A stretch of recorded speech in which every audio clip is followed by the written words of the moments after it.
ఎన్టీఆర్ జిల్లా నందిగామ పట్టణంలోని ఓ ఇంట్లో దొంగలు చోరీకి పాల్పడ్డారు. ఇంటికి తాళాలు పగలగొట్టి లోపలికి వెళ్లి బీరువాలో నుండి 175 గ్రాముల బంగారం, 25,000 నగదును దొంగిలించినట్టుగా బాధితుడు తెలిపాడు. సమాచారం అందుకున్న పోలీసులు సంఘటనా స్థలానికి చేరుకుని కేసు నమోదు చేసి దర్యాప్తు చేపట్టారు.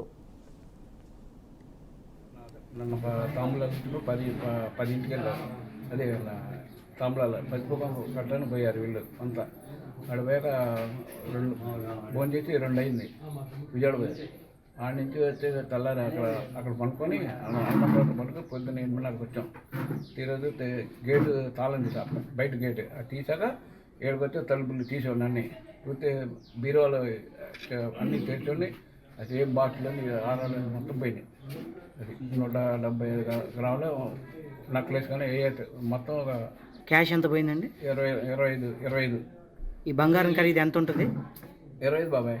బంగారం ఖరీదు ఎంత ఉంటుంది అంటే ఎన్ని లక్షలు ఉంటుంది? 15. ఏం పేరు మీ పేరు? నా పేరు సుధాకర్ గోపు. ఏం చేస్తుంటారు? నేను గోపుకొండ పరమేశ్వర